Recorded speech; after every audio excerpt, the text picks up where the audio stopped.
Kita bangun tidak sulit untuk bernafas, bahkan rasanya sangat mudah dan lapang. Bersyukur pagi tadi Allah bangunkan kita dalam keadaan sehat, bisa menatap wajah anak-anak kita dalam keadaan kaki yang sempurna, tangan yang sempurna, kesehatan yang luar biasa, dan terutama Allah masih izinkan kita untuk hidup, nikmat hidup, ya. Apalagi ayah bunda yang bangunnya sebelum subuh, ya. Bersyukur Allah izinkan kita untuk masih bisa bangun di sepertiga malam, menikmati menikmati segarnya udara di sepertiga malam. Apalagi ayah bunda yang bisa mandi di sepertiga malam. Beruntung sekali kita. Itu adalah nikmat yang sangat luar biasa, yang tidak semua orang merasakan itu semuanya. Salawat serta salam selalu tercurah untuk Nabi Muhammad SAW, ya, untuk manusia yang paling baik, yang paling ikhlas menyayangi kita, yang insya Allah kelak akan menjemput kita di telaganya. Baik ayah bunda semuanya, mohon izin Pak Fakih, ya. Kita sharing saja ya ayah bunda, sedikit yang saya dapat dari perjalanan sekolah saya. Mudah-mudahan bisa bermanfaat ketika disharingkan. Bukan berarti apa yang saya sampaikan sudah sempurna saya lakukan, tidak sama sekali ya bunda. Karena yang namanya kehidupan, kita akan selalu bertemu. Hidup adalah peralihan dari satu ujian ke ujian yang lain. Ketika sebuah teori ini muncul, maka teori ini kita gunakan dan ada ujian yang muncul kemudian, gitu ya. Jadi ketika saya menyampaikan sesuatu, belum tentu saya lebih baik pada saat prakteknya dibandingkan ayah bunda, ya. Baik ayah bunda semuanya, kita kenalan dulu sebentar ya. Saya Haidah Supriyatin, saya asli dari Kabupaten Bandung. Biro psikologi saya ada di Covid Law, di dalamnya adalah biro psikologi saya. Kemudian di daerah Ciluncat, insya Allah selagi memang SDIT Umin Kreatif membutuhkan bantuan kami atau jasa kami, ya, membutuhkan tenaga saya akan berusaha untuk siap, ya, untuk siap karena anak saya juga sekolah di sini, ya. Kita hari ini akan berbicara tentang memahami dan mendukung tumbuh kembang anak supaya kita bisa menyongsong masa depan yang lebih gemilang, ya, masa depan yang diharapkan oleh kita semuanya. Kita akan bicara tumbuh kembang anak. Sebelum saya bicara tumbuh kembang anak, ayah bunda semuanya, saya pengen nanya, apa bedanya tumbuh dan kembang?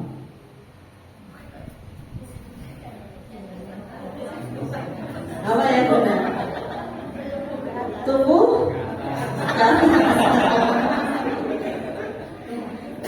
Itulah bapak-bapak. Kenapa kalau ada ngomongnya? Tumbuh ke atas, betul Pak. Tumbuh ke atas. Kalau kembang, mengembang di belakang ke samping. Baik, ayah bunda semuanya, tumbuh kembang, ya. Tumbuh atau kita biasa menyebut dengan pertumbuhan. Ini berkenaan dengan pertumbuhan organ-organ tubuh. Makanya tadi betul kata Bapak, tumbuh ke atas, ya. Bagaimana organ-organ tubuh pada anak itu berubah, ya. Tingginya, ya, itu kemampuan yang berhubungan dengan fisik itu biasanya pertumbuhan, ya. Makanya ada klinik tumbuh kembang anak. Maka di sana yang dilihat apa? Pertumbuhan fisiknya dan perkembangan psikisnya, perkembangan mentalnya, gitu ya. Kalau perkembangan berkenaan dengan perubahan fungsi organ tubuh. Jadi fungsinya yang dilihat, ya. Ini anak bertumbuh, tetapi fungsinya belum maksimal misalnya. Berkenaan dengan apa? Fungsi kemampuan motorik, ya. Anaknya tumbuh Pak, tinggi, badannya gagah, tapi megang pulpen belum bisa, megang pensil belum bisa, megang barang belum benar. Nah itu berarti yang bermasalah di mana? perkembangannya. Pertumbuhannya udah, tapi perkembangannya yang bermasalah. Begitu ya. Jadi itu yang akan kita bicarakan hari ini adalah tentang bagaimana anak kita tumbuh dan anak kita berkembang. Pertumbuhan berkaitan dengan masalah perubahan dalam besar, jumlah, ukuran organ individu, dan hal ini dapat diukur melalui ukuran berat, ukuran panjang, besar, lingkar kepala. Semua hal ini memerlukan proses pemantauan yang tepat. Itu pertumbuhan. Sedangkan perkembangan adalah bertambahnya kemampuan. Nah, kemampuan, skill dalam struktur dan fungsi tubuh yang lebih kompleks, dalam pola yang teratur dan dapat diramalkan sebagai hasil dari proses pematangan. Peristiwa perkembangan ini biasanya berkaitan dengan masalah psikologis seperti kemampuan gerak kasar, halus, intelektual, sosial, emosional. Nah, ini perkembangan, Pak. Ya, ini sangat penting. Dua-duanya penting. Tumbuh penting, kembang juga penting. Gitu. Ada orang Pak atau anak yang pertumbuhannya dia tidak bertumbuh, tetapi orang tuanya memiliki kelapangan dan keluasan hati, kecerdasan, keimanan, sehingga walaupun fisik anaknya tidak bertumbuh, dia bisa mengembangkan keadaan mental anaknya. Bapak, ayah, bunda pernah melihat nggak di satu tayangan anaknya bertumbuh tetapi dia hafal Al-Quran sampai 30 juz. Ya. Kemudian dia tersenyum aja gitu. Nah, artinya apa? Artinya ini orang tuanya yang hebat. Ayah bunda percaya bahwa apapun bentuknya, senang, sedih, semuanya adalah ujian. Semuanya adalah jamuan yang Allah berikan dalam kehidupan, yang bisa jadi melenakan kita. Saya jadi ingat Ramadan kemarin, saya punya jamaah umroh, dan ternyata jamaah itu tuh ada beberapa gitu ya, yang memiliki respon yang berbeda. Jadi ketika sampai di sana, ada kesulitan yang memang ada ujian yang sangat tidak mudah gitu ya. Tapi responnya beda Pak. Yang satu pedagang di pasar, dia menyampaikan kepada saya, ya Teh, tidak enak pun itu adalah jamuan yang Allah berikan. Yang satu dosen, responnya apa? Responnya ketika mendapatkan tidak enak gitu ya. Ini bagaimana harusnya tanggung jawab dong? Ini kita sini untuk beribadah was. Nah, akhirnya tidak ada kenikmatan yang bisa dirasakan. Tapi si pedagang pasar ini, ujungnya apa? Ujungnya dia merasa bahwa dengan ujian ini saya tahu setiap sudut kota Mekah. Dengan ujian ini saya jadi tahu bukan hanya setiap sudut Masjidil Haram, tapi setiap sudut kota Mekah. Karena kotanya jauh. Gitu ya. Jadi ini yang kemudian membedakan perkembangan orang, berkembangnya. Dan ini tidak kemudian tidak secara iya ada hubungannya dengan pendidikan, tetapi ada yang lebih daripada itu, gitu ya. Nah, ini perkembangan pertumbuhan fisik dari mulai bayi itu kan awalnya nggak langsung bisa merangkak ya Pak ya, ya bunda ya. Dia lahir, perkembangan yang pertama apa? Oral dulu. Apa-apa dia maunya nangis, Kaget nggak ketika bayi lahir tidak menangis? Kita kaget kan? Nah, kenapa? Karena itu menangis itu adalah salah satu dari pertumbuhan dan juga perkembangan. Kemudian merangkak, ya. Nah, terus sampai pada akhirnya dia bisa berjalan, sampai pada akhirnya dia bisa berjalan membawa sesuatu, gitu ya. Nah, ayah bunda, saya sangat senang sekali dengan catatan ini ya. Saya tidak mengingatkan ayah bunda dengan catatan dari Gabriel Mistral ini, tetapi ini adalah teguran untuk saya sendiri setiap kali saya membacanya. My name is today. Banyak hal yang kita perlukan, tapi itu semua bisa menunggu, sedangkan kebutuhan anak-anak tidak. Bapak, Ibu bacanya dengan hati ya. Yuk kita baca. Bapak Ibu baca, saya juga baca. Banyak hal yang kita perlukan, tetapi itu semua bisa menunggu, sedangkan kebutuhan anak-anak tidak. Kita malu telah melakukan berbagai kesalahan dan kelalaian. Tetapi kejahatan terbesar kita adalah karena menelantarkan anak-anak kita mengabaikan mata air kehidupan. Kita seringkali tidak merasa ini semuanya. Saat ini tulang-tulang mereka sedang tumbuh, darahnya sedang terbentuk, dan kecerdasannya sedang berkembang. Untuk mereka tidak ada kata esok. Kebutuhan mereka adalah hari ini dan tidak bisa ditunda. Pahami ayah bunda bahwa saat ini anak-anak kita, tulang-tulang mereka sedang tumbuh, darah mereka sedang mulai terbentuk, dan kecerdasan mereka sedang berkembang sangat baik. Bagi mereka tidak ada kata esok. Kebutuhan mereka adalah hari ini dan tidak bisa ditunda. Mereka hanya butuh hari ini. Dan bayangkan kita hanya punya hari ini untuk mereka. Bayangkan kita cuma punya hari ini untuk mereka, ayah bunda semua. Kita seringkali ya udah nanti kan bisa. Pekerjaan dulu bereskan. Ya udah nanti kan bisa. Seolah-olah bahwa esok-esok kita masih punya banyak waktu dengan anak kita. Kita selalu melihat bahwa anak kita gak sabaran. Dia karena anak tidak mengenal konsep ditunda. Anak hanya mengenal konsep hari ini, saat ini. Maka sadarlah, hiduplah dengan utuh untuk hari ini. Kita hanya hidup untuk hari ini ayah bunda. Masa lalu itu pelajaran, masa depan sesuatu yang belum nyata. Maka kita hidup untuk hari ini. Dan anak kita hanya mengenal konsep sekarang.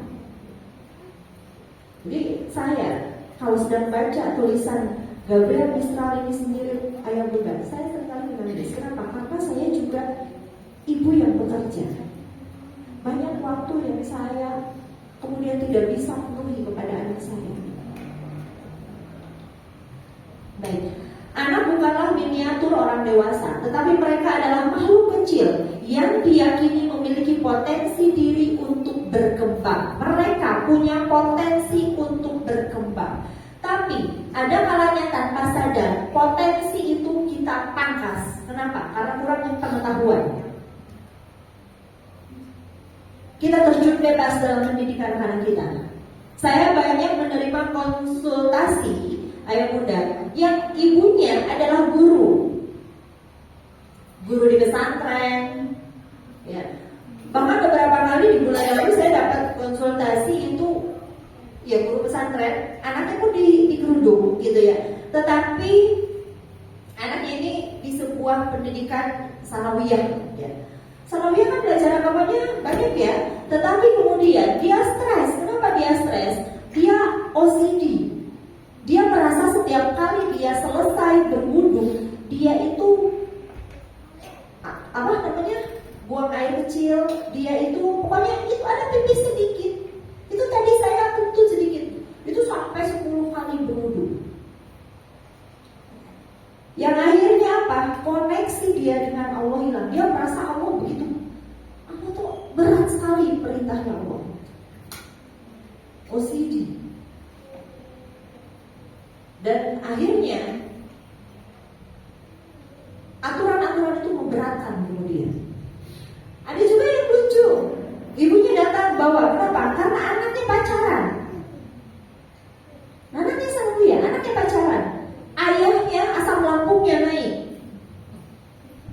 Ibunya gelisah. Ibu masalahnya anaknya pacaran, Bu. Katanya udah putus, ternyata belum putus. Coba, Bu, ayah bunda, anak usia pubertas sudah mulai memiliki ketertarikan terhadap pasangan, gitu ya, lawan jenis, itu kan fitrah. Datang ke tempat saya, ibu maunya apa? Pulang dari sini akan ibu putus. Ya betul juga. Jadi jangan banyak kegelisahan. Fahami bahwa anak kita bukan miniatur orang dewasa, tetapi mereka adalah makhluk kecil yang diyakini memiliki potensi untuk berkembang. Ya, fokus ke sana. Ciri-ciri anak menurut Maria Montessori, semua anak mempunyai ingatan yang mudah menyerap dan cepat belajar. Begini kan? Anak kita begini kan? Semua anak mempunyai ingatan yang mudah menyerap dan cepat belajar. Ya, dan setiap karakteristik anak itu berbeda setiap zamannya dan disesuaikan dengan zamannya. Misalnya, ayah bunda ini orangnya cerdas, ya, cerdas sekali. Tetapi kalau urusan gadget, anak kita pasti lebih menang karena itu adalah zamannya mereka. Ya, saya di kantor yang paling cepat beradaptasi dengan multimedia segala macam itu admin saya. Kenapa? Karena dia usianya paling muda. Dia yang paling bersahabat dengan zaman ini gitu. Kayak gitu, ya. Kalau kita mau idealis, suami saya ini orang teknik, pintar sekali. Dulu dia di saat sekolah itu selalu jadi juara umum beasiswa, gitu ya. Dan dia merasa dia serba bisa. Tapi di kantornya itu tidak ada anak-anak muda yang memang anak-anak muda gitu ya. Dan akhirnya apa? Akhirnya dia ketinggalan secara multimedia. Dulu saya mengatakan bahwa jangan paksakan bahwa setiap zaman itu ada orangnya dan setiap orang itu ada zamannya. Ada orang yang jaya di zamannya, tapi kita nggak bisa memaksakan. Itu adalah sebuah fitrah kehidupan, gitu ya. Jadi semua anak mempunyai ingatan yang mudah menyerap dan cepat belajar. Ini loh, ayah bunda semuanya. Makanya kita hati-hati. Apa yang kita katakan, apa yang kita lakukan, itu diserap semua mereka. Saya orang yang anemia grafis, mudah lelah dulu. Jadi ketika saya tidur terlalu malam, maka setiap kali selesai sholat subuh saya gak kuat ngantuk. Akhirnya saya suka tidur setiap selesai sholat subuh. Dan itu disaksikan anak saya. Akhirnya apa? Anak saya bilang, itu kan ibu suka tidur kalau setelah subuh. Di sana. Akhirnya menurut saya tidak la haula wala quwata illa billah. Fisik ini Allah yang berikan, ya Allah. Saya mungkin merasa lemah, tetapi saya bisa dengan pertolongan-Mu ya Allah. Saya belajar menterapi diri ya bunda semuanya. Ya. Yang pada akhirnya apa? Menang, alhamdulillah. Dan justru saya mendapatkan kenikmatan itu. Ternyata nikmatnya tidur setelah subuh itu hanya, kalau dinilai itu tuh nikmatnya cuma 10%. Lebih nikmat lagi kalau kita bangun sebelum subuh, kita mandi, dan kemudian kita terus terjaga di waktu subuh. Kita menangkan satu hari ke depan ketika kita sudah memenangkan waktu subuh, ya. Dan itu pun dilihat anak saya. Hati-hati. Rasanya malu banget dulu anak saya ngomong kayak gitu. Nah itu, jadi kita nggak cukup loh bicara, karena yang diserap oleh anak kita adalah perilaku kita, ya, perilaku kita. Ya, ketika jadi yang benar dong, ibu jangan bentak dong. Kenapa begitu? Ya. Ibu saya sangat disiplin. Ada peran suami saya yang diterapkan oleh ibu saya karena suami saya jarang di tempat. Lalu ada peran disiplin yang harusnya diterapkan oleh sosok figur ayah. Ya, itu saya lihat ada di ibu saya. Jadi saya gunakan ibu saya untuk menerapkan disiplin kepada anak saya. Tapi cara penerapan disiplinnya ala ibu-ibu, nenek-nenek. Kalau nenek kan biasanya kalah ya sama cucu. Ibu saya tidak. Ibu saya galak banget sama anak saya. Mau itu di depan saya, gitu ya. Sampai anak saya disuruh sholat, dia banyak alasan. Lalu ada sepupu saya lewat, ibu saya bilang, tolong ambilin sapu di sana. Lalu sepupu saya ambilin sapu, anak saya lihat, anak saya langsung lewat ambil sapu itu karena seusia. Sini sapunya, tahu nggak itu buat pukul saya? Kata dia, langsung diambil oleh anak saya. Tahu nggak itu buat pukul saya, langsung disimpan. Tenang mah, sholat sekarang. Jadi anak saya tuh orangnya feeling, jadi dia mudah sekali kalau bilang sama ibu saya, tenang, nenek cantik, tenang. Itu anak saya yang kecil. Umar begitu. Beda dengan anak saya besar. Jadi kalau dia menginginkan sesuatu, ayah ganteng, ibu cantik, dia kalau menginginkan sesuatu seperti itu. Jadi apa ya? Karakter nanti saya akan jabarkan itu kenapa bisa berbeda-beda gitu ya. Nah, jadi semua anak menyerap ingatan yang mudah menyerap dan cepat belajar, ya.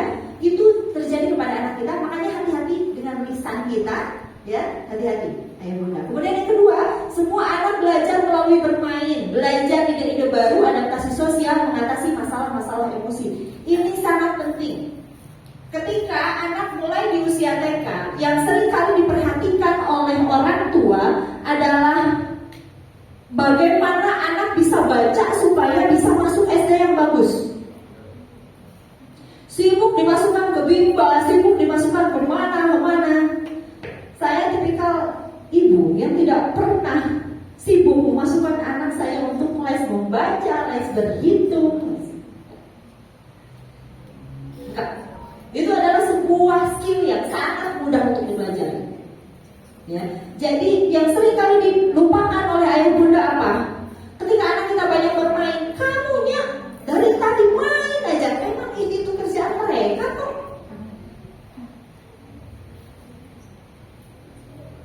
Saya pernah mewawancarai di satu sekolah. Nenek itu pindahan dari kota, lalu bilang lalu saya tanya, ibu, anak ibu, cucu ibu cerdas, bagus, tapi sosialnya yang memang harus ditingkatkan. Lalu saya tanya, ibu di rumah suka bermain nggak? Ada anak-anak sosialnya nggak? Ada. Suka bermain nggak? Enggak. Saya nggak izinkan. Kenapa? Karena ngomongnya kasar.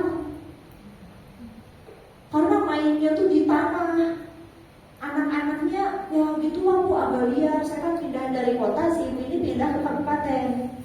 Oh, ada kalanya loh bu, beberapa ibu bangga ketika merasa ini adalah cara mereka menjaga, ya, nggak bergabung dengan teman-teman di sana.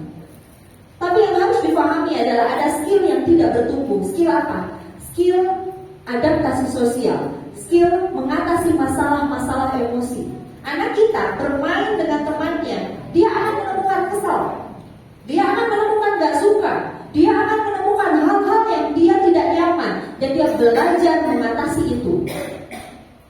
Tapi ketika dia tidak merasakan itu, dia belajar nggak? Enggak.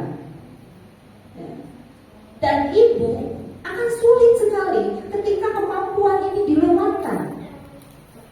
Ketika dia bermain dengan temannya, dia akan menemukan ide-ide baru.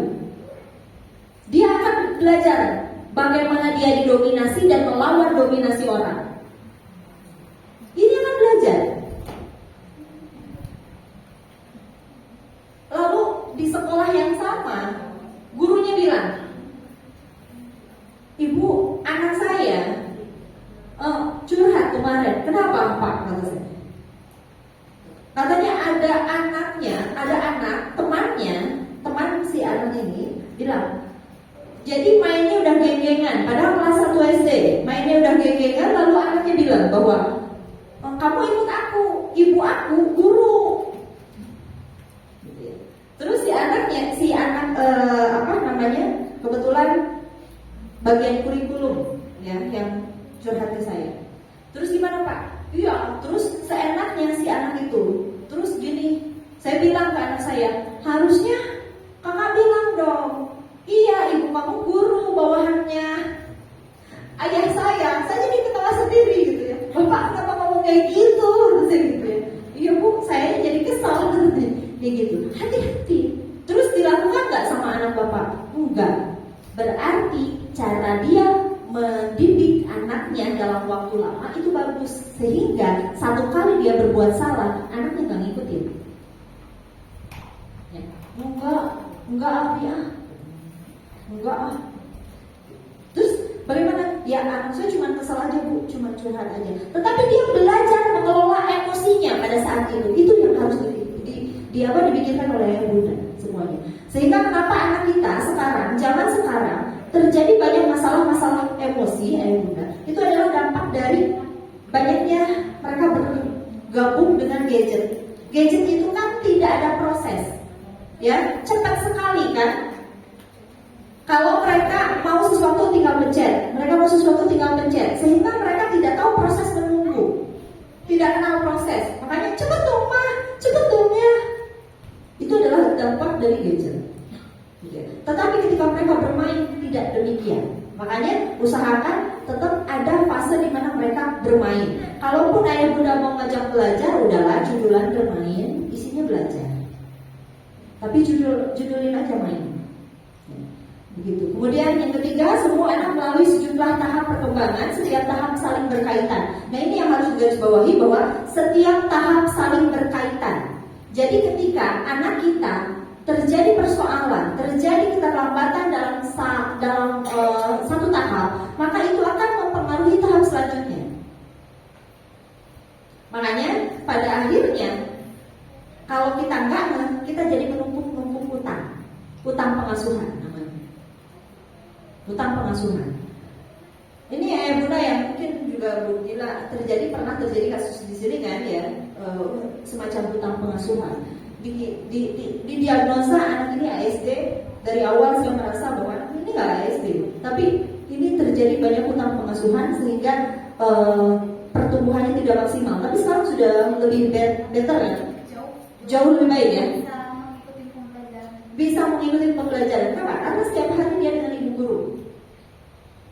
Setiap hari dia dengan ibu guru. Ya. Ada beberapa orang tua yang sangat idealis. Pokoknya apapun yang terjadi, kemanapun saya pergi, anak saya bawa. Wah, merasa hebat. Dibawa kemana bu? Iya, pokoknya saya kerja. Kemanapun saya bawa anak saya. Iya, anaknya di mobil, kasih gadget. Ibunya juga main gadget. Begitu kan? Bukan gitu caranya. Ketika ibu tidak bisa hadir, hanya ada, nggak baik anak ibu bersama ibu. Saya tidak senantiasa bersama anak saya. Ketika anak saya justru tidak baik ada di dekat saya lebih baik membuat anak saya berada di samping ibu saya. Beruntungnya saya mungkin punya ibu yang fokus. Punya ibu yang fokus. Jadi enggak bu, kemarin itu gitu. Saya kemanapun saya selalu bawa anak saya bu. Tapi dampaknya apa? Banyak sekali perkembangan yang tidak tercapai. Ya, bahkan memegang benda saja di awal masuk itu kan nggak bisa ya. Di awal masuk nggak bisa memegang benda aja. Motorik halusnya sekarang udah bagus ya bu ya. Sekarang udah bagus, alhamdulillah. Lingkungan ya bu, lingkungan. Jadi seperti itu ya bunda. Jadi kita jangan idealis. Ketika kitanya tidak hadir, hanya ada. Bedanya hadir ada apa ayah bunda? Di sini kita hadir. Kalau menyimak, ada meja kan? Meja ada ya. Ini ada. Kalau hadir, ayah bunda hadir secara utuh. Ada unsur emosi di sana, ada unsur rasa di sana. Tapi kalau hanya ada, apa bedanya ayah bunda dengan meja? Apa bedanya ayah bunda dengan kursi? Kalau hanya ada. Tapi kalau ayah bunda pada saat itu bisa hadir untuk anaknya, itu bagus. Tapi kalau hanya bisa ada, oke. Di mana siapa yang bisa hadir pada saat itu? Misalnya ayah nggak bisa hadir pada saat itu, ibunya bisa hadir? Ibunya nggak bisa, oke. Neneknya bisa hadir? Gitu ya. Jadi semua anak melalui sejumlah tahap perkembangan, setiap tahap saling berkaitan, ya, saling berkaitan. Bersyukurnya anak ini masuk ke SD ini alhamdulillah gitu ya, sehingga lebih detail diperhatikan. Kalau masuk ke sekolah umum, saya pikir ini nantinya justru malah akan bahaya. Ya, kemarin simpel kan, ayahnya tidak mau dipusingkan sehingga udahlah masuk SD aja, nggak akan banyak di SD umum saja, nggak akan banyak dipanggil. Ya, dipikir dimasukin ke SD IT Mumin Kreatif, udah SD IT Mumin Kreatif aja, sekolahnya lama dari jam 7 sampai jam 2, ya kita terbebas tuh lama dari jam 7 sampai jam 2, ya dipikirnya begitu, ternyata enggak, dikit-dikit dipanggil, jadi pusing orang tuanya. Nah, kenapa? Karena anak ini kita nggak mau masalah-masalah, gitu ya, yang bunda ya. Kemudian yang keempat adalah semua anak ingin kebebasan dalam menunjukkan kemampuan keterampilan yang dimiliki. Nah ini yang harus kita berikan kepada mereka kesempatan untuk mereka memilih. Pengennya saya, anak saya itu ngafalin Quran aja bu.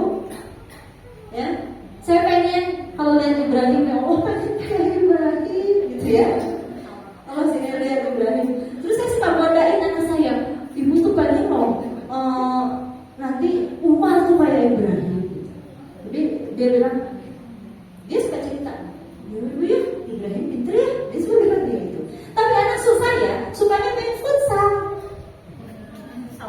Ya, saya suka main futsal.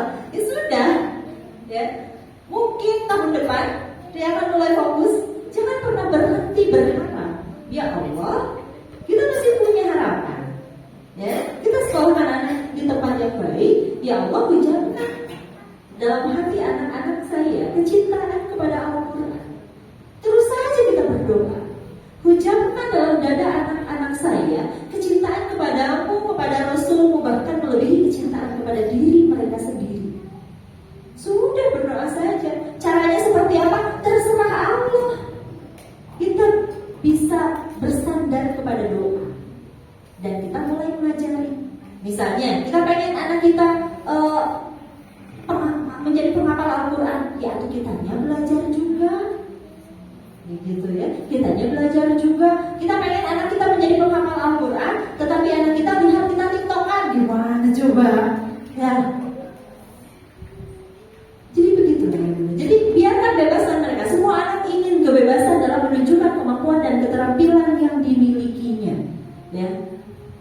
Wah, anak saya kemarin sibuk banget ya mau tanding futsal, tandingnya nggak jadi katanya. Sepatunya udah ketinggalan di tempat saya, di mobil saya, sudah kejar-kejar dari meeting gitu. Udah nangis. Dari Mekah Wangi dia udah nangis. Malu takut diketawain, ini sepatunya. Tarik nafas panjang, tarik nafas panjang. Sampai ke sana.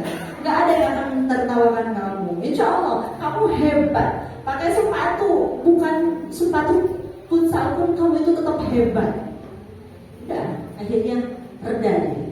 Tapi akhirnya pas saya sampai di sana, satu yang saya pelajari, kalau ini sepatu tidak ketinggalan, saya tidak mengajari dia tentang itu semua. Jadi dia belajar. Bener kan? Kamu hebat kan? Sampai nggak jadi pertandingannya kata saya gitu ya. Bukan karena dede dia bilang bukan karena bisa menahan emosi nggak jadi pertandingannya. Terus apa? Karena nggak ada Azri. Jadi apa yang namanya? Kita nikmati proses ini. Hanya orang-orang yang menikmati proses yang akan menuai hasil yang nikmat. Ya, ayah bunda, kita ingin sukses dalam mendidik anak, betul? Tapi dalam proses mendidiknya kita nggak bahagia, itu kita udah gagal. Jadi menurut saya bahagia dulu, nikmati prosesnya. Karena ketika kita bahagia, maka insya Allah kita sukses dalam mendidik anak. Tapi ketika kita merasa penuh tekanan dalam proses membersamai anak kita ini, kita sudah gagal. Kita sudah gagal. Baik. Nah, perkembangan otak anak, kita masuk. Kenapa saya berbicara tentang perkembangan otak anak? Karena di fase anak sekolah dasar, apalagi di sekolah awal, perkembangan otak anak ini sangat cepat, gitu ya. Saat lahir, bayi memiliki sekitar 100 miliar sel otak yang belum saling bersambungan. Jadi belum bersambungan. 100 miliar ini masih bebas, belum bersambungan. Banjir pengalaman indera dari banyaknya rangsangan yang diterima anak akan memperkuat dan memperbanyak sambungan sinaps antara sel. Banjir pengalaman, artinya kita harus bikin mereka memiliki pengalaman yang banyak. Ketika mereka kurang memiliki pengalaman, maka ini tidak akan tersambung. Potensi ada, tetapi tidak disambungkan. Bapak gimana? Apakah bata yang berserakan bisa jadi sebuah rumah? Tidak bisa. Sebanyak apapun, misalnya saya punya bata banyak nih, sekitar 3.000 bata. Lalu bapak ayah bilang bahwa buahnya saya lebih banyak, saya punya 10.000. Tapi bapak nggak disambung-sambungin, nggak disatu-satuin, jadi rumah nggak? Enggak. Gitu ya. Jadi bisa aja potensi anaknya sangat cerdas, tapi nggak jadi apa-apa ketika kita tidak memberikan banyak pengalaman indrawi kepada anak. Kerja otak sangat efisien. Bagian yang tidak digunakan akan dimusnahkan. otak. Ketika tidak digunakan, maka dia akan dimusnahkan. Ayah bunda, ini juga bisa menjawab kenapa orang pemakai narkoba mengalami gejala putus obat. 6 bulan saya menggeluti tentang penyalahgunaan amfetamin. Amfetamin itu sabu-sabu. Ya, kenapa orang kalau putus obat dia lemas sekali? Karena neurotransmitter yang digunakan adalah neurotransmitter kimia buatan dari obat yang diminum, dari obat yang dihisap. Sehingga neurotransmitter alami yang ada di otak itu tidak digunakan. Sehingga dia tertidur. Begitu. Nah, makanya harus banyak dilatih. Ketika tidak banyak dilatih, tidak digunakan, misalnya saya kasih contoh gini lah. Anak kita kalau mau sekolah nunggu diajak temennya. Ketika temennya nggak ngajak ke sekolah, dia pergi nggak? Enggak. Begitulah otak. Kalau otak ini tidak digunakan, gitu ya, sinapsnya, maka dia akan dimusnahkan. Padahal dia punya kemandirian istilahnya, tidak harus menunggu temannya, dia bisa pergi sendiri. Tapi karena tidak pernah dilatih, kemampuan itu kemudian dihilangkan. Kayak gitu, ya. Nah, kemudian banyaknya sambungan akan menjadikan otak rimbun yang turut menentukan tingkat kecerdasan anak nantinya. Jadi banyaknya sambungan akan menjadikan otak justru menjadi rimbun, tersambung sinap-sinapnya, sehingga anak kita punya banyak skill, punya banyak pengalaman, punya merekam banyak kejadian, gitu ya. Dan itu menjadi bagus nantinya untuk tingkat kecerdasan anak. Makanya banyak teman-teman saya yang meleskan anak-anaknya ketika di SD itu banyak les. Kenapa? Tujuannya katanya untuk melihat, untuk jadi pengalaman aja dulu untuk anaknya. Ya itu nggak masalah kalau misalnya anaknya memang happy. Yang paling penting anak kita harus bahagia, kita harus bahagia. Bahagia saja kita sudah dapat pahala. Nah, gitu. Jadi ini yang selalu saya tekankan, ayah bunda semuanya, bahagia. Bahagia, karena bahagia saja itu sudah menjadi pahala. Bahagia saja itu sudah menjadi sumber anak kita bisa bertumbuh secara optimal, ya. Kemudian 50% perkembangan kecerdasan anak terjadi pada usia 0 sampai 4 tahun. Dan 50% sisanya terjadi pada rentang usia 4 sampai 18 tahun. Kita seringkali mengabaikan 0 sampai 4 tahun ya. Padahal itu 50% berkembang di sana. Dan 50%-nya lagi 4 sampai 18 tahun. Sehingga lewat dari 18 tahun itu lebih kepada sebetulnya sudah terbentuk. Ya, sudah terbentuk, tinggal menambah kemampuannya saja. Nah, pembentukan sinap lahir sampai 3 tahun banyak dan cepat. Usia 3 sampai 8 tahun, nah ini SD awal biasanya, kepadatan sinap 2 kali lipat orang dewasa. Jadi pertumbuhannya sangat cepat di sini. Jangan melewatkan waktu ini. Kemudian usia 8 sampai 18 tahun terjadi pemangkasan, penurunan kepadatan sinap. Ini ilmu otak. Jadi 8 sampai 18 tahun terjadi pemangkasan. Kalau bapak, ayah, bunda banyak membiarkan anak tumbuh sendiri, di sini akan banyak yang dipangkasnya. Maaf, kenapa saya membeda-bedakan? Kita misalnya nggak mau ribet, udah sekolahin anak sekolah umum, ya, sekolahin anak ke sekolah umum, kitanya sibuk, gitu ya. Ini di usia 8 sampai 18 tahun. Maka ini ketika kita kurang hadir, hanya ada untuk anak kita, maka banyak yang dipangkas. Kayak gitu. Tapi dengan kita misal udahlah sekolahin ke SDIT, insya Allah satu kelas gurunya 2, anaknya nggak terlalu banyak. Itu akan diperhatikan secara personal. Kayak gitu ya. Nah ini kepadatan sinap sejak lahir sampai 14 tahun, sinap yang sudah terbentuk seperti ini ya. Gizi akan berperan di dalam proses pertumbuhan dan perkembangan otak. Zat gizi yang diperlukan terdiri dari zat gizi makro, yaitu energi, protein, dan lemak. Zat gizi mikro, vitamin dan mineral. Jadi ini sangat mempengaruhi pertumbuhan otak selain lingkungan juga. Nah, ini ya, kita lihat saja. Stimulasi pendidikan pada anak, memahami karakteristik anak. Jadi ketika ayah bunda ingin menerapkan sesuatu kepada anak, maka harus dipahami dulu karakteristiknya. Kalau anak usia 7 tahun, itu karakteristik anaknya seperti apa? Didasarkan pada tahap-tahap tumbuh kembang anak yang tadi sudah kita bahas. Perhatikan seluruh aspek kecerdasan anak, ciptakan suasana yang menyenangkan, tidak membosankan dan tidak memaksa. Ya, biarkan anak-anak tumbuh sesuai mereka happy gitu tumbuhnya. Ya, sekali lagi, tapi kan saya nyekolahin juga SD ekonomi kreatif itu pengen anak saya itu justru agamanya yang banyak Bu. Kakak saya itu kebetulan beliau polisi di Polsek sini.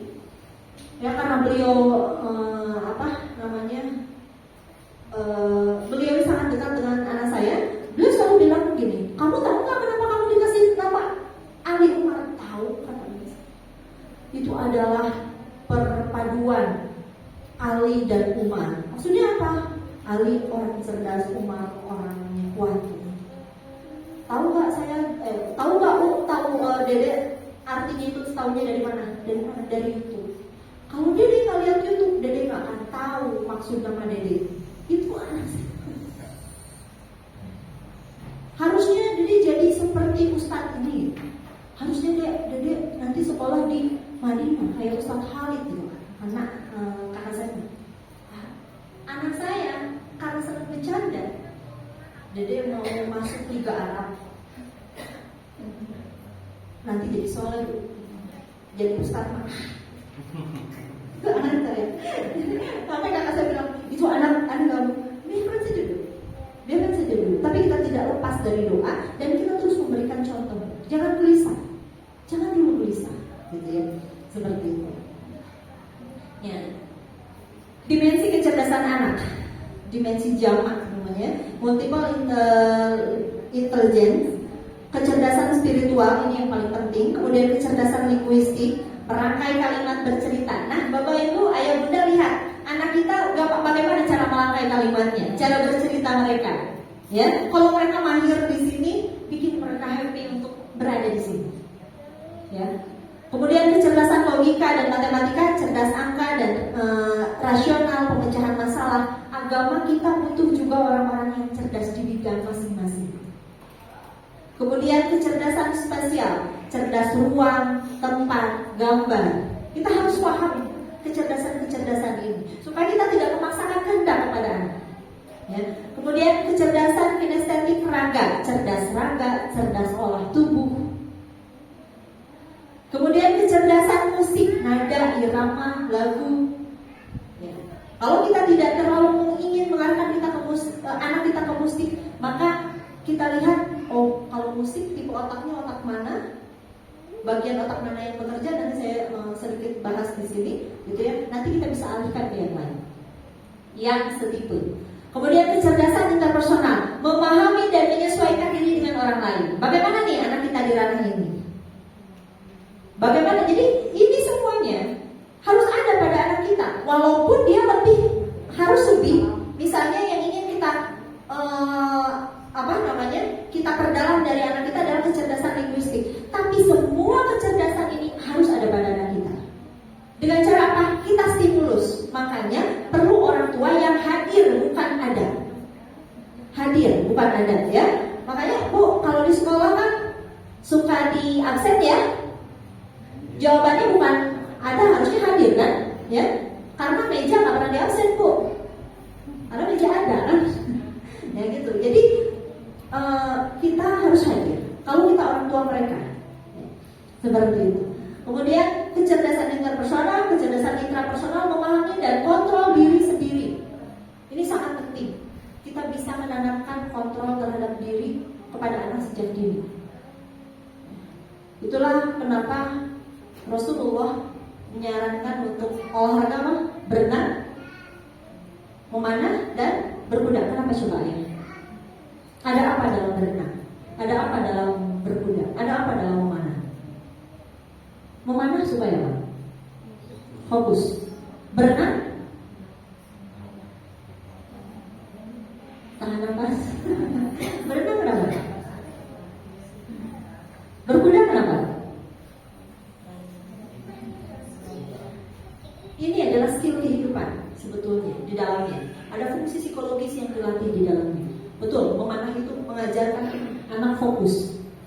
Dan ini memberikan satu clue kepada kita, value, nilai kepada kita bahwa ajak anak kita untuk fokus ketika mereka mengerjakan apapun. Dalam berenang itu ada ketenangan, tenang, ya. Ini penting. Bagaimana kita mengajarkan kepada anak untuk tenang? Dalam berenang itu ada ketenangan. Dalam berkuda ada apa? Ada apa? Mengendalikan. Ada mengendalikan. Kita perlu sekali melatih anak kita untuk mampu mengendalikan dirinya, bukan mengendalikan orang lain. Ketika ayah bunda menanamkan kamu harus bisa nanti mengendalikan tangan kamu segala macam itu ilmu sesat. Ketika anak kita mampu mengendalikan dirinya, maka dia akan bisa hidup dimanapun. Ya, jadi ada mengendalikan di sana. Kemudian kecerdasan naturalis menikmati dan memanfaatkan alam untuk kebaikan lingkungan, ya, atau hablum minal alam. Ya. Jadi saya diajarkan guru saya, ajarkan anak hablum minallah, hablum minannas, dan hablum minal alam. Kita banyak, kata guru saya gini, banyak orang yang mengajarkan anak hablum minallah, hablum minannas, tapi kadang-kadang lupa untuk hablum minal alam. Padahal kita salah satu nama manusia, salah satunya maknanya adalah khalifah, maka di sana kita perlu menjaga keseimbangan alam. Ya, ini multiple intelligence. Jadi anak kita biarkan mereka kemudian mencoba semuanya. Biarkan mereka menjadi pelaku untuk semuanya. Nanti kasihan anak saya capek, enggak. Mereka sudah disetting sedemikian rupa seperti itu. Ya, suka-suka Allah nanti. Manfaat bermain untuk anak. Nah, ini untuk ibu yang senantiasa pusing kalau anaknya bermain aja. Ya, untuk ayah yang senantiasa pusing kalau anaknya main aja. Bermain adalah salah satu cara untuk membentuk kepribadian dan kecerdasan anak. Ya, main itu penting, Bu. Ayah, bunda, untuk anak itu main penting. Jadi jangan pangkas itu. Jangan pangkas itu. Karena bermain itu penting. Dalam bermain dia menemukan tadi yang saya bilang, suka, tidak suka, kesal, marah, dia menemukan itu. Tapi kalau ayah bunda, jangan main, nanti kamu ngomongnya jadi ini, dia tidak belajar nanti. Ya, jadi justru suruh dia bermain. Tapi aku kalau udah main di lapangan dia lama sampai kak hidup kulit biarkan. Kemudian dalam melakukan aktivitas bermain, anak tidak menyadari kalau dirinya juga belajar. Betul, belajar terbanyak diperoleh anak ketika bermain. Belajar terbanyak diperoleh anak ketika bermain. Bahkan ketika anak kita melihat kekeliruan temannya, dia sedang belajar. Bu, tadi teman aku di kelas kursi dikundurin teman akunya si ini jadi jatuh. Dia belajar. Oh, jangan begitu berarti. Dia belajar. Itu bermain. Bahkan dari kesalahan orang lain dia bisa belajar. Mereka bermain dengan perasaan senang, lucu, spontan, tidak ada unsur paksaan. Jadi bebaskan mereka untuk bermain. Ya, ayah bunda itu. Jangan terlalu banyak kekhawatiran. Apalagi kalau ayah bunda yang tinggal di kabupaten, masih banyak area-area yang mereka bisa bermain. Bersyukur itu. Ya, bersyukur itu. Anak saya kalau saya jemput lewat Jingga gitu ya, lewat perumahan-perumahan suka bilang gini, "Mu pindahlah rumah tuh ke Jingga." Kenapa? Aku kalau ditanya temanku blok apa kamu rumahnya, aku bingung. Aku bingung. Jadi apa ya namanya? Bahkan dari obrolan. Jadi kadang-kadang ayah bunda kita malas menanggapi obrolan anak. Kamu ngomong aja diem gitu ya. Kadang-kadang kita seperti itu. Padahal seru juga, ya, gitu ya. Jadi jangan dipangkas. Tanpa sadar orang tua memangkas itu semuanya. Jadi yang menghambat pertumbuhan itu kadang-kadang kita sendiri. Kemudian anak yang selalu gembira akan memiliki pertumbuhan badan dan perkembangan jiwa yang baik. Nah, tadi kuncinya kata saya pertama bahagia. Cek anak kita bahagia nggak? Bu, gimana caranya ngecek anak saya bahagia nggak? Tanya aja. Nggak apa-apa, tanya aja. Nah, kamu bahagia nggak jadi anak ibu? Kamu bahagia nggak jadi anak ayah? Tanya aja, nggak apa-apa. Relax sama anak, ya. Ayah bunda semuanya, saya kebetulan anak saya yang besar itu usianya beda 1 tahun dengan anak kakak saya. Kakak saya pasangannya sangat strike sekali. Jadi ketika saya menyekolahkan anak saya atau anak saya misalnya ada dharma wisata kemana di sekolah atau segala macam, itu kan tidak dengan orang tuanya dari TK. Kakak ipar saya perempuan seringkali bilang gini, ih kan masih kecil, ih kok melang, segala macam, takut sekali. Anak ponakan saya laki-laki sangat diprotek. Sampai sekarang kelas 3 SMP, kalau mau makan, Mi, aku mau makan, tapi aku mau nasi goreng. Saya sama ibunya masih di jalan, nunggu ibunya sampai pulang untuk beli nasi goreng. Padahal laki-laki saya selalu menekankan, kalau fisiknya ganteng kayak Korea, asli. Saya bilang sama kakak saya, anak kamu tuh ganteng banget sih kayak Korea, keren banget, bersih, sholat sama ayahnya ikut, ayahnya ke masjid, setiap ke masjid ikut ke masjid, sholat ikut ke masjid. Tapi ada skill perkembangan yang tidak tumbuh dalam diri anak ini. Dan saya sering menegur, ini gak sadar kamu yang bikin diri. Kenapa? Penakut, sangat penakut. Dari kecil kita main ke Pangandaran. Ini ponakan saya, kalau ingin memastikan bahwa itu aman, itu anak saya yang sering dijadikan sampel sama dia. Betul, anak saya perempuan. Kan kalau dia sih yang suka terjun wahana air itu, di mana sih itu yang ngambang-ngambang itu kan? Nah, Citumang gitu ya. Di Citumang itu, nah kan disuruh sama ayah, ayo, padahal kakak saya polisi, terus anak saya perempuan. Ponakan saya bilang, kamu dulu. Anak saya maju aja. Terus karena anak saya juga belajar berenang segala macam gitu. Kalau dipastiin anak saya baik-baik aja, dia baru. Lama-lama anak saya sadar itu. Padahal anak saya perempuan. Anak saya bilang,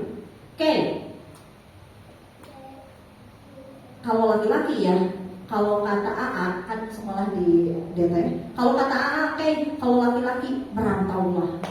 Jadi setiap kali ketemu dia bilang merantaulah. Kenapa? Karena dia sadar persis bahwa sepupunya ini banyak rasa takut. Orang tuanya terlalu sangat melindungi, overprotective. Ya. Baik-baik saja, tapi kita tidak mungkin ada di samping mereka setiap saat. Ya. Tidak gitu ya. Itu yang harus hati-hati. Jadi anak yang selalu gembira dan memiliki pertumbuhan badan dan perkembangan jiwa yang baik. Jadi anak kita baik-baik saja, tapi ketika mereka tidak mencoba banyak hal, sebetulnya mereka tidak punya banyak rasa, gitulah istilahnya.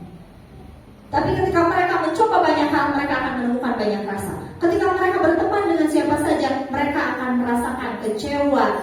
Mereka perlu loh merasakan kecewa. Mereka perlu loh ada dalam masalah. Ya, saya sering menemukan ketika kakak saya mampir ke kantor saya lagi apa? Lagi ngeprint apa? Tugas anaknya. Bagus. Anak kamu gak akan pernah dapat masalah kalau kayak gitu. Dan dapatnya apa? Dia nggak belajar problem solving.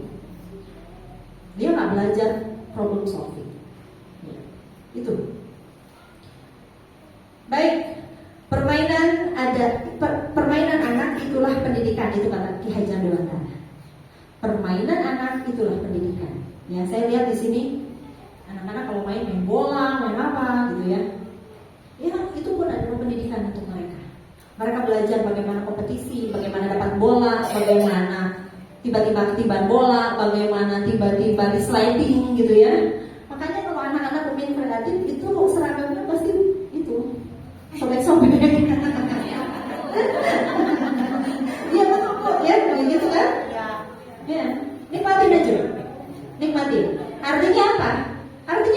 belajar. Karena bermain adalah belajar, begitu ya? Kalau baik-baik aja bukunya rapi, pakaiannya rapi, curiga ini diem aja gitu kan? Nah, seperti itu.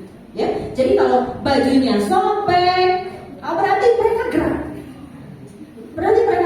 Gak apa-apa, uang bisa dicari, kita bisa bayar lagi. Ya, tetapi fase pertumbuhan anak yang terlewatkan itu tidak bisa diganti. Ya. Baik, anak belajar melalui seluruh indera yang dimiliki dengan cara bermain dan kegiatan lain yang menyenangkan untuk mengeksplorasi lingkungannya. Itu yang paling penting. Ya, apakah dari jam 7 sampai jam 2 mereka belajar terus? Ya, kita komplain. Pak Waki, kenapa sekolah tuh dari jam 7 sampai jam 2, tapi kayaknya banyak mainnya anak saya gitu. Ya Bu, belajar kapasitas anak untuk mampu dia konsentrasi di anak usia SD itu hanya 40 menit kok sebetulnya. Jadi kalau udah 40 menit itu harusnya jeda. Karena itu memaksakan. Ya. Jadi justru bagus. Metodenya kan sekarang gitu. Anak saya sekarang udah ada ujian. Dia nyebutnya proyek gitu ya, atau dia nyebutnya proyek. Gua aku lagi ngerjain proyek ini, gua lagi ngerjain proyek ini. Itu jadi akhirnya dia belajar mengelola gitu. Sampai dia bilang, "Ibu, aku dihadapkan dengan dua pilihan ya. Aku bingung." Dia bilang, "Kenapa? Teman-temanku nyuruh aku jadi ketua angkatan, tetapi di satu sisi aku adalah kandidat untuk jadi ketua OSIS. Aku harus pilih yang mana?" Itu anak saya bilang. Ya. Dua-duanya adalah pemimpin. Ketika kamu jadi pemimpin, ibu pengen tanya, apa yang masih kamu harus perbaiki? Pengendalian emosi, Bu. Dia udah mulai sadar pengendalian emosi. Jadi akhirnya dia mengenal dirinya. Nah, itu banyak bicara, banyak diskusi ya Bunda ya. Dan setiap fase cara diskusinya berbeda-beda. Oke, ayah Bunda semuanya. Fenotyp kondisi kita saat ini adalah penjumlahan dari 20% genotip ya. 20% genotip dan 80% lingkungan. Ya. Ayah sekarang ini pasti adalah gabungan dari 20% genotip dan 80% lingkungan.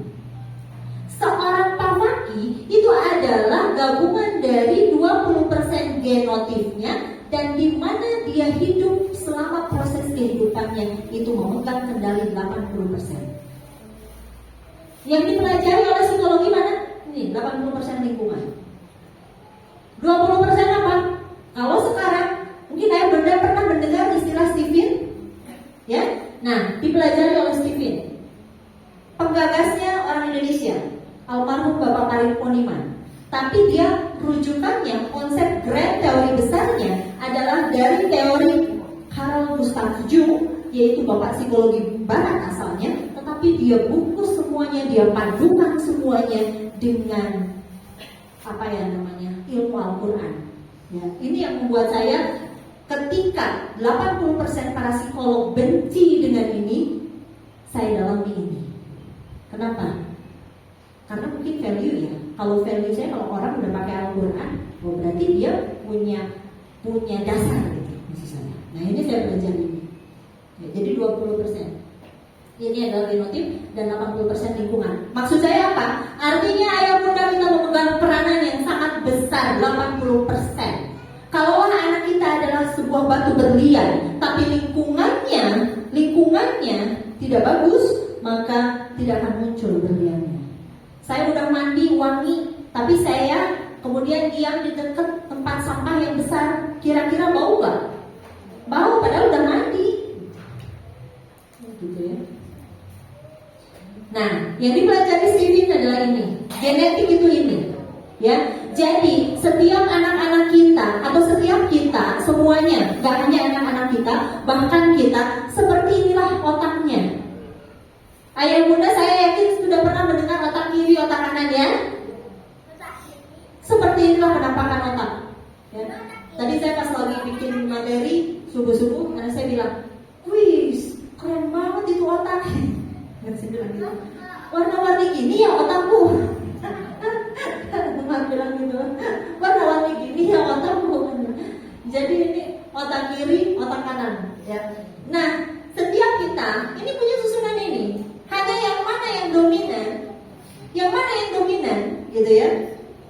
Pasti ada. Gitu. Jadi begini Bu ya, saya jelaskan dulu. Otak kiri, otak kanan. Otak itu ada otak kiri, otak kanan, otak bawah, otak atas. Neokorteks kiri untuk atas namanya neokorteks atau yang disebut dengan otak insani. Jadi ini berpikir untuk sesuatu yang analitis, logis gitu ya. Nah, disebutnya si thinking. Nah, kemudian ada intuitif. Ini anak saya yang paling besar. Ini dia sama otak insani kemampuannya, abstrak Bu biasanya.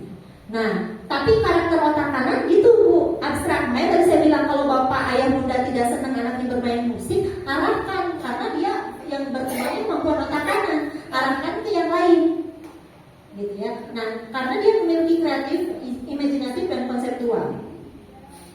Ini berbeda dengan otak mamalia. Otak mamalia ini ada yang bagian bawah.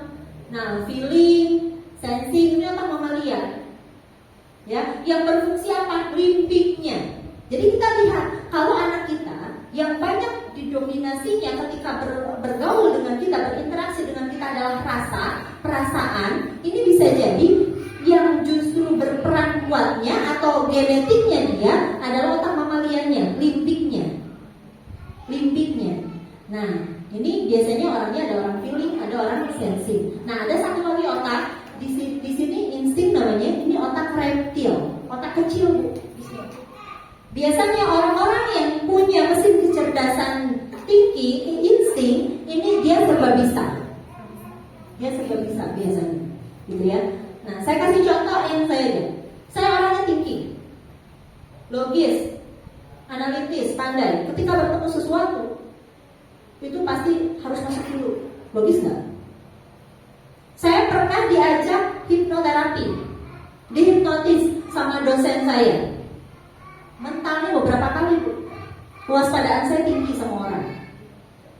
Ya, ini. Nah, anak saya yang pertama intuitif. Dia kalau nonton lebih senang nonton sesuatu yang tentang ruang angkasa, tentang bagaimana misalnya tentang monster. Nah, itu imajinatif. Kalau saya ajak Umar nonton tentang ruang angkasa, agak kurang masuk. Ya, dia orang feeling. Ya. Jadi anak kita dan termasuk kita punya mesin kecerdasan atau otak yang paling dominan yang mana? Bagaimana cara mengetahuinya, Bu Haida? Apakah harus dibelah otaknya? Tidak.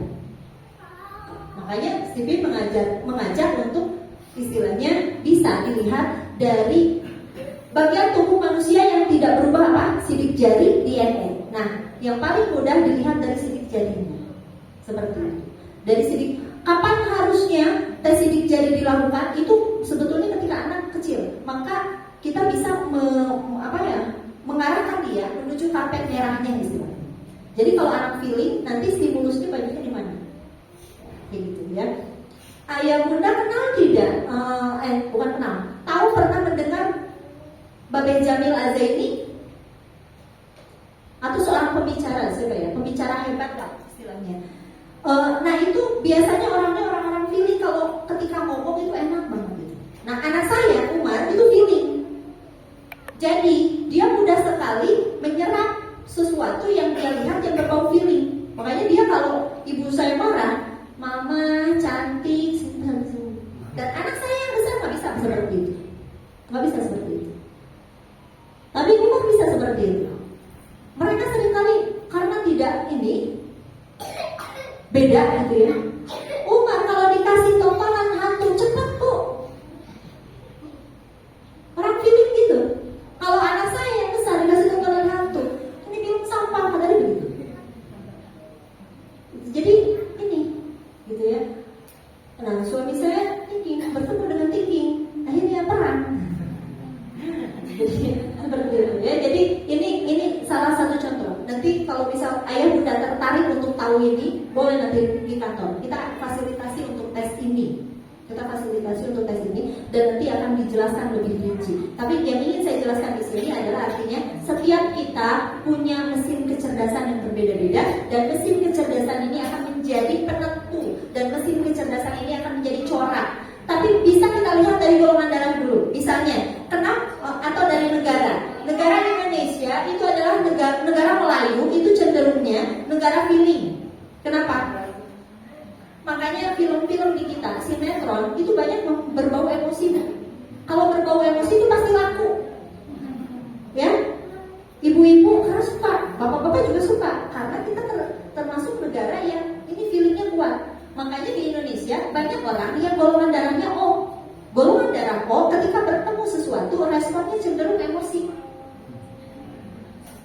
Golongan darah A itu dia punya kemampuan daya bayang pikirnya yang bagus.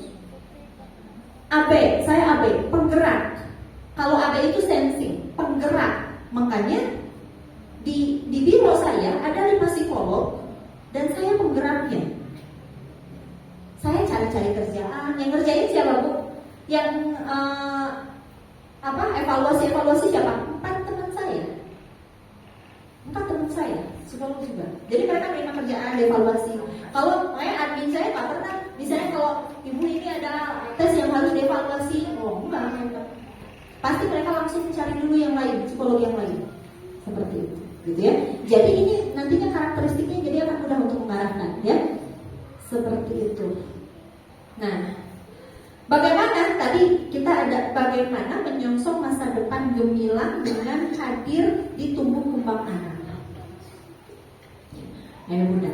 Jadi gini, manusia dalam Al-Quran itu memiliki 5 nama. Ada Bani Adam, ada Al-Insan, ada Al-Ins, ada Al-Bashar, ada Anas. Ketika kita ingin menyongsong masa depan yang gemilang, maka sejogjanya di 5 ini, ya 5 nama ini kita berperan dengan baik sesuai fitrahnya. Anas yang bermakna bahwa manusia adalah makhluk sosial, maka artinya anak kita butuh dididik untuk memiliki kemahiran sosial. Ya. Bashar sebagai makhluk biologis, maka anak kita harus bertumbuhlah dengan baik secara biologis. Al-In sebagai makhluk spiritual, artinya tugasnya apa? Ibadah. Jadi 5 nama ini harus kita harus menjadi manusia yang memang ada 5 nama ini secara optimal ada gitu ya dalam diri kita gitu ya. Manusia sebagai Bani Adam ini jelas ayat Al-Qur'annya. Jadi gak cukup hanya misalnya belajar, gak cukup hanya sebagai individu, gak cukup hanya sebagai ibadah saja, tapi juga makhluk sosial. Gitu. Jadi semua peran kita, fitrahnya harus dimaksimalkan ketika kita ingin menyongsong masa depan yang gemilang ini. Tetapi dalam proses kita sebagai Bani Adam, kita sebagai Al-Ins, kita sebagai Anas, fungsi utamanya yang harus ditekankan adalah bahagia. Jadi kita berusaha membersamai anak-anak kita dalam keadaan bahagia supaya mereka pun bahagia, ya. Baik Ayah Bunda, masih ada waktu mungkin sebentar untuk kita tanya jawab, silahkan ya. Untuk materi saya sudahi. Hari ini juga sudah sangat-sangat kepanjangan. Barangkali ada yang mau ditanyakan, maka waktu dan tempat saya kembalikan kepada Budi.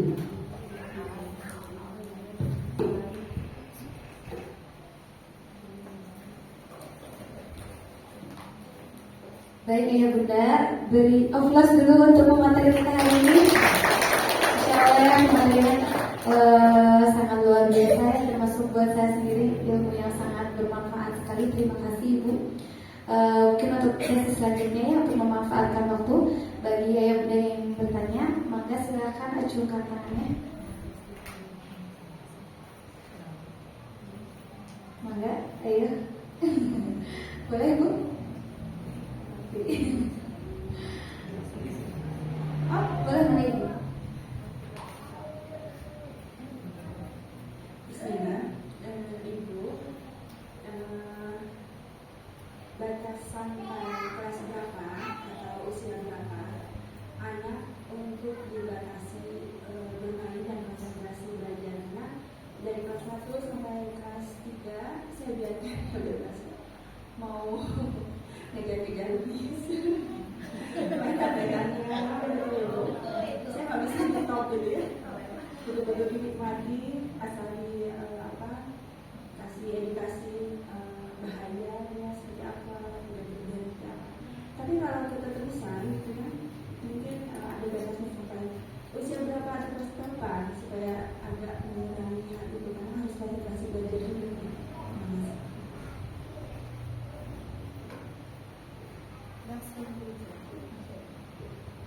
Baik, sampai kapan ya, sampai kapan kita sini? Sebetulnya usia sekolah dasar itu adalah masih usia bermain, makanya sekarang banyak sekolah alam, ya banyak sekolah alam. Hanya ada perbedaan, makanya kalau di sini saya lihat itu udah bagus penerapannya bahwa ada kelas bawah ya, dari kelas 1 sampai kelas 3, dari kelas 4 sampai kelas 6, nah itu misalnya dari sana. Biasanya dari kelas 4 sampai kelas 6 jangan dihentikan, tetapi mulai kita arahkan kepada hal lain.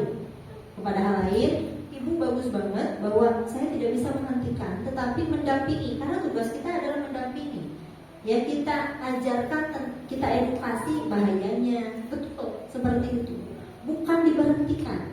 Pun kapan harus berhentinya? Nggak diberhentikan. Tetapi ya, nanti ketika mereka mulai bertumbuh di usia 10 tahun misalnya, di usia 10 tahun itu permainannya sudah mulai secara tugas perkembangannya sudah berubah.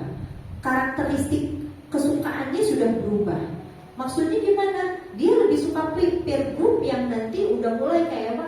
Kita ketemu yang namanya geng-gengan kayak gitu ya. Sudah mulai permainan-permainan yang sebelumnya sangat asik tapi tidak gitu ya. Nah itu secara natural sebetulnya ada Bu. Nanti akan berkurang dengan sendirinya. Tapi kalau maksimalnya sebetulnya masih kelas 5 pun nggak jadi masalah. Ya, nggak jadi masalah selama ibu lihat ini mengganggu tugas dia yang lain nggak. Misalnya ujian, PR itu selama tidak mengganggu kerana yang lain, dia ngaji, dia sholat nggak jadi masalah. Hanya kalau selepas udah kelas 6 dia masih, nah itu yang sudah harus dihentikan. Ya, tapi jarang ya, apalagi zaman sekarang sudah multimedia segala macam itu jarang. Biasanya anak antem bermain seperti layangan, apa segala macam itu sampai kelas 4 di sini. Tapi kalau kayak main bola segala macam itu sampai dia selesai SD pun kan terus, dan karena itu masuknya olahraga. Sekarang permainan apa sih yang memang anak susah dimakan? Game. Nah, ini memang sesuatu yang kita nggak bisa lari loh, ayah bunda. Nggak bisa lari. Kalau ayah bunda pengen anak kita nggak kenal game, nggak kenal handphone, ada solusi nggak? Nggak ada. Kalau ada solusi hebat. Tapi kalau bisa nggak ada solusi, jangan cemas dulu. Jangan cemas dulu. Anak kita bisa lagi main game, ya. Kita langsung datang menyerang mereka, itu juga nggak bagus. Ya, itu juga. Masuk dulu, passing dulu, seolah-olah kita temenan. Kalau udah temenan, baru leading. Jadi jangan kalah cerdas sama anak. Yang penting tenang dulu. Ya, makanya ibu-ibu yang kurang bisa tenang, belajar renang. Itu aja ya. Jadi nggak dihentikan, nanti secara alamiah semuanya akan berkurang kok. Tinggal ibu terus mendampinginya. Hanya di fase usia 11 tahun itu anak sudah mulai butuh teman. Berhentilah jadi orang tua, jadi teman dulu. Ya, jadi teman dulu. Itu yang saya lakukan kepada anak saya yang besar. Ya, jadi teman dulu. Maka nanti kita akan kembali jadi sosok orang tua ketika kita sukses menjadi teman dia. Ya, karena yang dicari anak di usia puber itu teman. Jangan sampai dia menemukan soulmate di luar. Ya, tapi jadilah teman dia. Ya, jadilah teman dia. Itu sangat saya pesankan karena fase stress and storm, gelombang badai itu terjadinya justru di usia 11 tahunan sampai sekitar usia 15 tahun. Ya. Itu. Ada untuk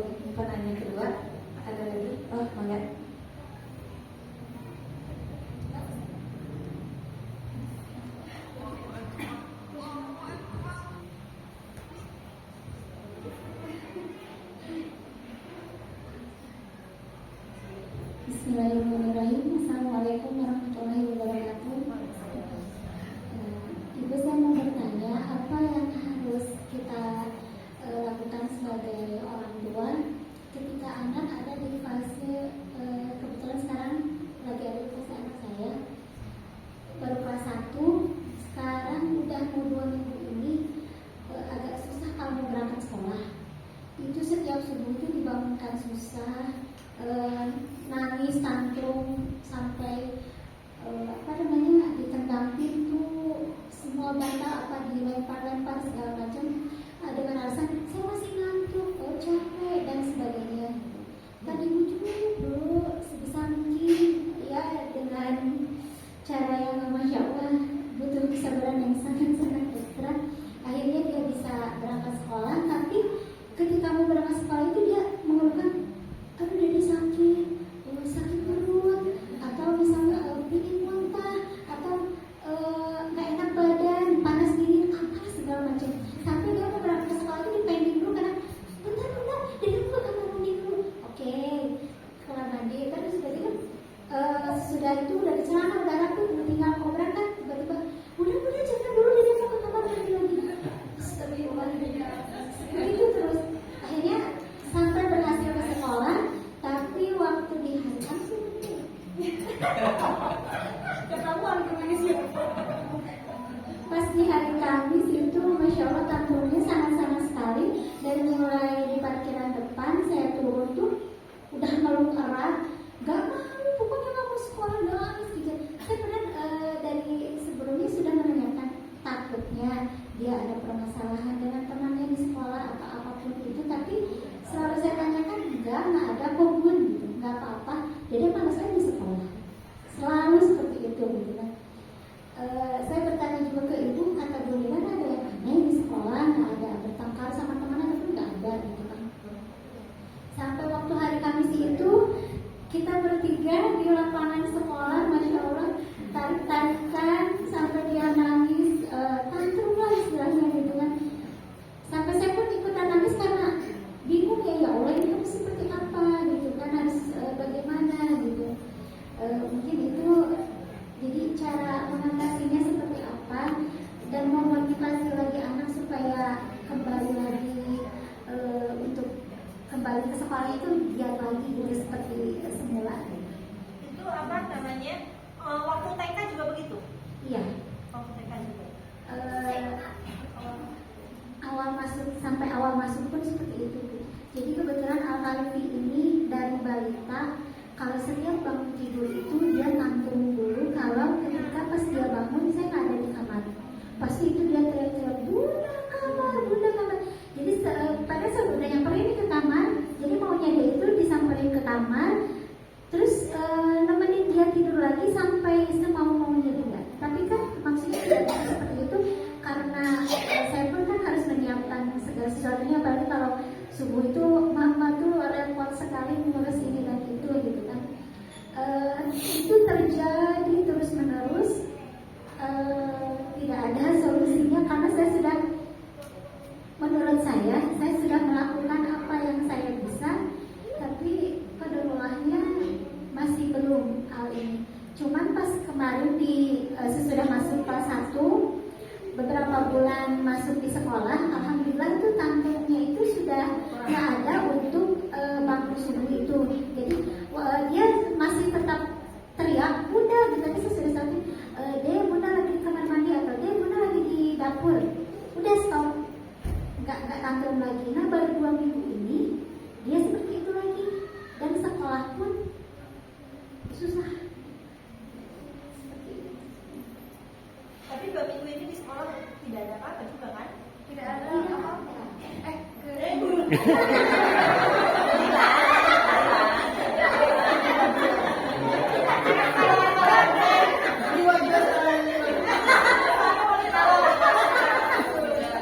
Itu kalau tantrum itu di rumah ini anak bungsu. Iya, Anak bungsu ya. Ada kakak?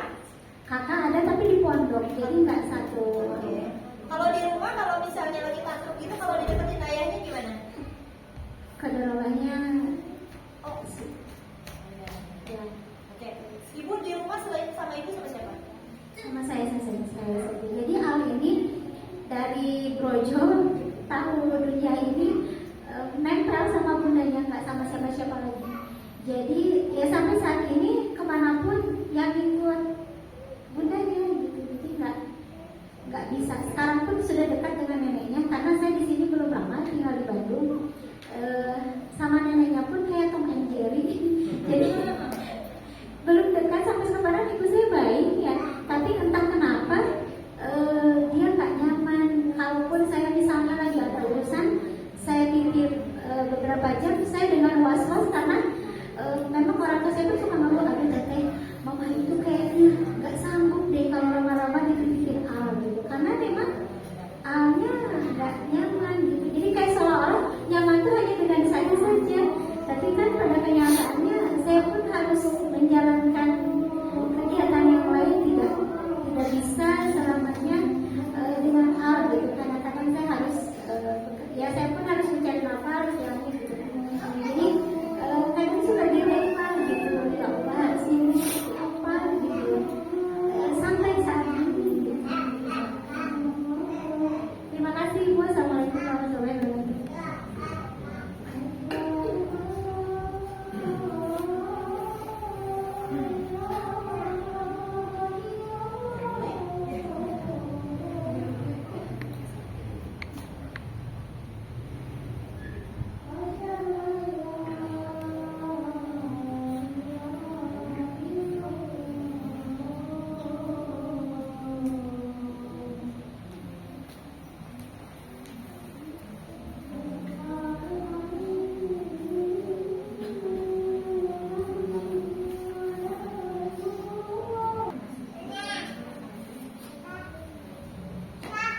Baik, berarti Ibu sekarang ya, Ibu sebetulnya anak kita itu punya keterikatan, itu attachmentnya terlalu kuat karena nggak ada sumber attachment yang lain, ya, sehingga dia hidup di bawah bayang-bayang ibu, gitu ya. Tapi sebetulnya dia bisa kok tanpa ibu. Tapi kalau ada ibu, ya dia akan terus mengandalkan ibu. Jadi maksud saya adalah dia bisa tanpa ibu, tapi kalau ada ibu, dia akan terus mengandalkan ibu. Jadi apa yang harus ibu lakukan? Iya, beberapa waktu ibu harus tidak disampingkan. Dan itu butuh keberanian dari diri ibunya. Itu butuh keberanian dari ibunya. Dan ibunya harus happy. Tidak ada kegelisahan.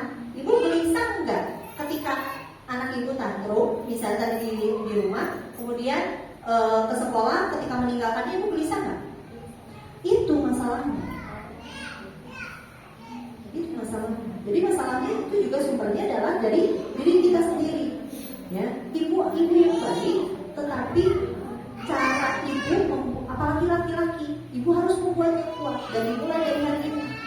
Ya. Jadi ketika anak kita diajarkan memberi, maka dia akan belajar memberi. Yang saat ini dipelajari, proses belajar oleh Al apa?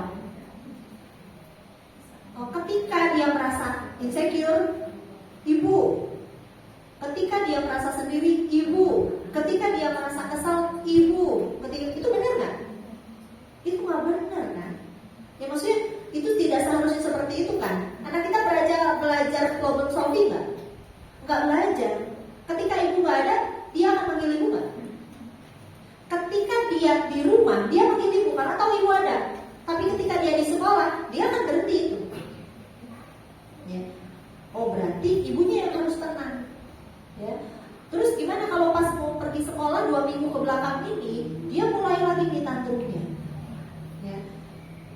Itu kecemasan itu datangnya dari diri dia dan itu subjektif.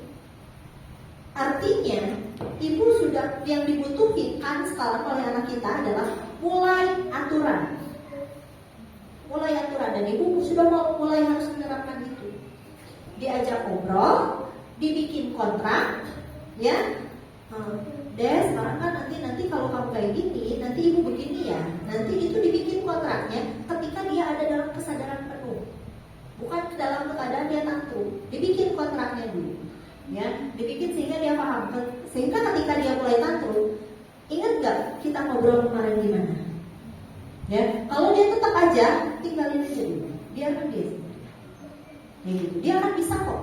Tapi selama dia kesulitan dan ibu ada, maka ibu tidak memberikan kesempatan kepada dia untuk mengembangkan kemampuan problem solvingnya. Nah gitu. Tapi ketika ibu berani, dia bisa. Maka nggak enak awalnya, tetapi ibu sedang melatih dia untuk bisa hidup dengan dirinya sendiri. Ya, jadi masalahnya di ibu. Jadi pertama, ibunya tenang, santai. Ketika jauh, ibunya kalau kita masih gelisah, kita banyak istighfar aja. Banyak istighfar, titipin sama Allah, banyak istighfar, titipin sama Allah gitu ya. Karena di sekolah dia akan baik-baik aja kok, Bu. Ya, apalagi nanti mulai proses belajar lama di sekolah kan, dari jam 7 sampai jam 2 dia nggak bantu ibu. Nanti dia belajar kok lama-lama kan belajar. Nah tinggal di sekolah bagaimana supaya ibu tidak melemahkan pembelajaran yang sudah diterapkan di sekolah. Ya, caranya apa? Caranya perlakukan dia sebagaimana seharusnya, bukan bagaimana mau dia. Karena ketika ibu memperlakukan, ketika ayah bunda memperlakukan anaknya seperti apa yang diinginkan anaknya, maka dia akan menjadi manusia seperti apa adanya dia. Tapi ketika ayah bunda memperlakukan anaknya bagaimana seharusnya, maka dia akan menjadi bagaimana seharusnya dia. Kayak gitu. Ya. Jadi itu, ibu mulai ini harusnya komunikasi intens nih sama guru gitu ya, gimana di sekolah. Oh, berarti kita tinggal support apa yang diajarkan di sekolah. Ya, kita mulai bangun usia segini yang harus dibangun adalah kemandirian. Jadi kemandiriannya, ya. Kalau ibu bisa dengan cara bermain, cara ngobrol, cara happy, cara bercanda, pakai itu. Jadi yang ibu banyak yang harus ayah bunda banyak pelajari, lihatlah di YouTube di mana adalah cara menerapkan kemandiriannya. Kalau tidak bisa dengan baik-baik, oke, kita agak naikin volumenya sedikit, agak disiplin, nggak apa-apa. Yang penting ibu sudah mengajari dia, gitu ya. Jadi kapan ibu harus ada, kapan ibu harus nggak ada, itu yang harus ibu perhatikan, ya, Bu ya. Insya Allah baik-baik saja. Bahkan ibu, karena dia kan nggak dapat peran satu, Bu, peran figur ayah, gitu ya, sehingga nanti ibu kan nggak mau dia nempel terus sehingga pribadinya jadi hilang, kan nggak mau kan seperti itu. Jadi ibu belajar bagaimana juga ibu menerapkan sosok figur ayah ke anak, seperti itu ya, Bu ya. Ya Bismillah, kita lemah tapi insya Allah yang akan menolong kita ya. Baik ya Bunda, mungkin untuk pertanyaan kita tutup ya karena waktunya udah siang. Sedikit informasi bagi ayah bunda calon siswa baru yang ingin berkonsultasi secara personal, nanti boleh langsung setelah selesai acara ini boleh merapat ya. Nah, sebelum ditutup mungkin ada pemberian cenderamata dulu yang akan diberikan oleh Bapak Kepala Sekolah kepada ibu pemateri.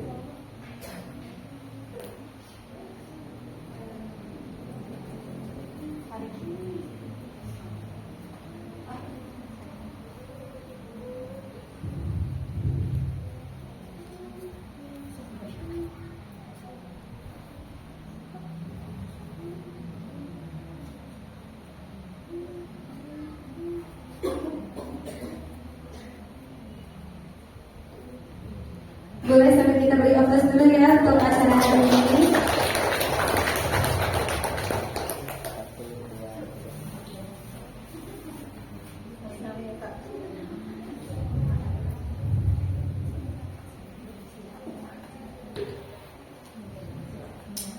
Alhamdulillah, acara